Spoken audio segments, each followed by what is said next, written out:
Halo, assalamualaikum warahmatullahi wabarakatuh. Jumpa lagi bersama saya di channel kesayangan kita semua, Faiz Official Pinjol.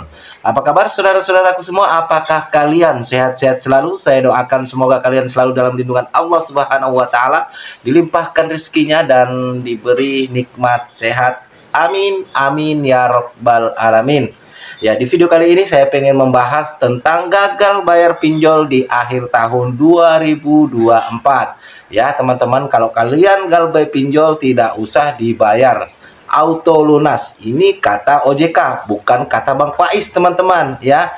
Baik, sebelum kita lanjut pembahasannya, alangkah baiknya buat teman-teman yang baru saja bergabung dengan channel ini atau baru saja menemukan channel ini, pastikan kalian sudah support saya dengan cara subscribe channel ini dan juga mengaktifkan tombol loncengnya agar kalian itu tidak ketinggalan ketika saya mengupload video-video terbaru tentunya seputar pinjol ke channel ini, teman-teman. Dan tidak lupa juga saya ucapkan banyak-banyak terima kasih buat teman-teman yang sudah mensupport saya dari awal sampai sekarang ini, ya teman-temanku semua. Nah, berita ini berawal daripada banyaknya calon nasabah yang gagal ajukan KPR, ya, karena mereka galbay pinjol, ya teman-temanku. Ada 30% calon nasabah gagal ajukan KPR gara-gara OJK bilang, ya itu teman-teman, karena masuk daftar hitam slik OJK. Ini saya ambil dari Detik Properti, ya teman-teman. Oke, saya bacakan dulu teman-teman ya, sedikit beritanya di sini ya. Jadi saat ini marak calon nasabah yang ingin membeli rumah dengan KPR tetapi tidak bisa mendapatkan pinjaman karena riwayat pinjol yang tertera pada slik OJK. Kepada eksklusif pengawasan perbankan menangkap anggota Dewan Komisioner Otoritas Jasa Keuangan dalam kurung OJK, Dian Ediana, mengungkapkan slik OJK pada dasarnya membantu sistem perbankan untuk memastikan calon nasabah bisa melakukan kredit. Nah, kita lanjut. Namun apabila slik OJK tersebut merah karena pinjol bukan alasan utama pengajuan kredit ditolak, keputusan tetap pada penilaian masing-masing bank. Misalnya dari 30% nasabah yang terhalang KPR, ya, kita lihat dulu alasan penolakannya itu data riwayat pinjol, datang dari pinjol atau banknya kata Dian. Maksudnya kata Dian ini kata pegawai dari OJK karena Dian ini adalah pegawai OJK. Dian menegaskan masalah riwayat pinjol bisa terselesaikan dengan sendirinya. Catat ya, dengan sendirinya. Salah satu cara dengan menghapus pembukuan dan tagih utang. Nah, ini teman-teman, karena memang pinjol banyak sekali menyebabkan perbankan ini tidak bisa menyalurkan pinjaman-pinjaman yang memang baik, bertenor panjang, dan juga omset daripada mereka itu juga menurun gara-gara banyak sekali nasabah yang masuk dalam daftar hitam slik OJK. Makanya perbankan-perbankan sekarang ini yang sebelum ada pinjol itu orang-orang itu ngutang atau minjam larinya ke bank dengan membawa agunan atau yang dengan KTA, ya, kredit tanpa agunan. Sekarang banyak lari ke pinjol dan banyak yang galbay. Ketika mereka melakukan pengajuan pinjaman kepada perbankan, tentunya kalau misalkan nama mereka masuk slik OJK, tentunya tidak bisa mengambil pinjaman ke bank. Jadi banyak sekali calon-calon nasabah yang memang tidak bisa mengambil hutang uang ke bank, apalagi untuk kredit KPR seperti yang baru saja saya bacakan, teman-teman. Nah, itu dia kenapa kemungkinan nanti itu ada penghapus bukuan, ya, tentang hutang-hutang kita di pinjol, teman-teman. Kita lanjut baca ya, teman-teman ya. Cara ini sudah bisa dilakukan pada bank swasta, tapi untuk bank BUMN cukup sulit karena berbenturan dengan regulasi, ya teman-teman. Tapi karena bank BUMN, karena ada kata-kata yang merugikan negara, tentu isu ini harus diadjust bagaimana seharusnya gitu. Sehingga kalau kita sih ingin melihat Bank BUMN ke depan itu lebih fleksibel, lebih market ya, sehingga dia bisa ambil keputusan seperti hal-hal bank swasta gitu. Kalau dia harus hapus buku ya hapus buku ya, hapus tagih ya hapus tagih.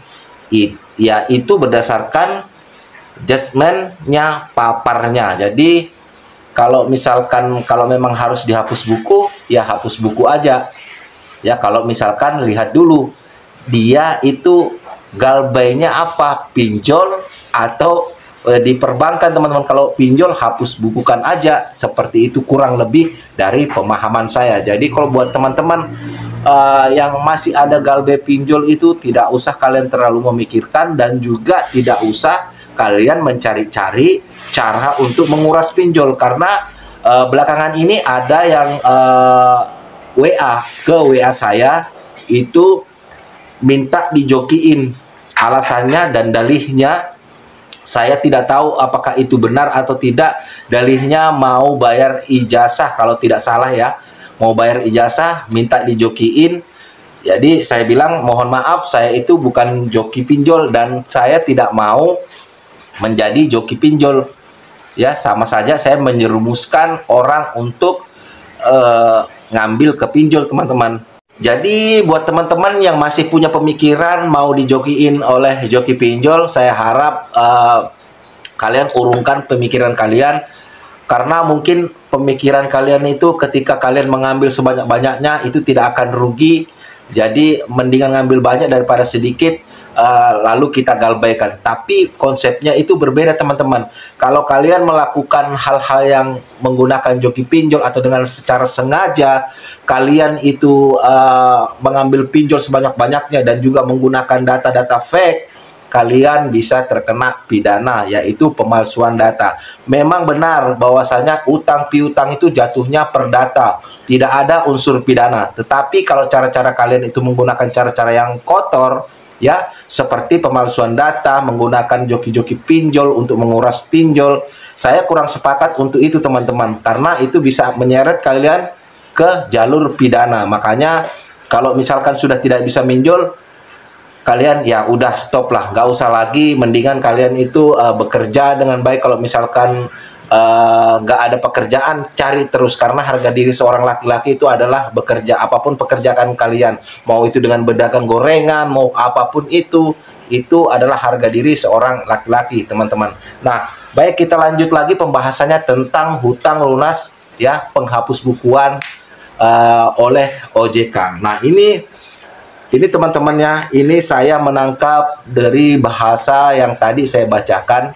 Memang seharusnya ya, kalau misalkan orang itu sudah tidak mampu membayar ya teman-teman, dan juga sudah lama, harusnya dihapus bukukan ya teman-teman. Ada pemutihan, seperti dulu ada pemutihan, kalau nggak salah itu 5 tahun sekali ada pemutihan, tapi tergantung dari jumlah hutang yang memang diambil, dan juga misalkan mereka mengambil kredit yang tanpa agunan. Seperti pinjol ini kan kredit tanpa agunan ya teman-teman ya, makanya bisa kemungkinan itu bisa dihapus bukukan. Karena kalau tidak dihapus bukukan, semakin orang yang banyak yang masuk slik OJK, semakin sedikit orang yang mempunyai keinginan atau mempunyai kemampuan untuk ngambil ke perbankan, karena mereka mau ambil modal usaha ya teman-teman, tentunya mengajukan ke bank walaupun mereka punya agunan, karena namanya sudah masuk blacklist di slik OJK, makanya mereka tidak bisa ambil pinjaman teman-teman. Makanya mungkin dari pihak OJK itu juga memikirkan hal itu. Kalau misalkan galbainya di perbankan, kemungkinan seterusnya ya teman-teman akan di blacklist, kecuali mereka itu membayar. Tapi kalau untuk pinjol yang tanpa agunan ya mohon maaf, mungkin saja ya teman-teman itu bisa dihapus bukukan ya, karena kalau yang ada agunan kan bisa dilelang tuh agunannya teman-teman ya, seperti itu ya kalau misalkan di perbankan. Ya mudah-mudahan ini terlaksana ya teman-teman, ada penghapus bukuan hutang-hutang pinjol dari teman-teman kita yang memang sudah lama terjerat oleh pinjol. Dan saran saya, ketika kalian nanti sudah dapat pelunasan atau penghapus bukuan, tidak usah lagi kalian itu minjol-minjol lagi ya teman-teman, karena banyak sekali kasus-kasus itu mereka stres, tidak bisa menikmati hidup karena hutang pinjol ya teman-teman. Jadi jangan lagi hutang-hutang pinjol kalau misalkan sudah ada pelunasan atau mungkin kalian sudah mampu untuk melunasi hutang pinjol kalian.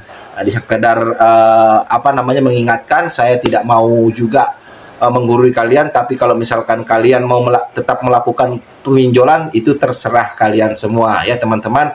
Mungkin dari saya itu aja, semoga video ini bermanfaat. Saya akhiri, wassalamualaikum warahmatullahi wabarakatuh, dan salam hormat saya, Faiz Official Pinjol. Sampai jumpa di video-video berikutnya.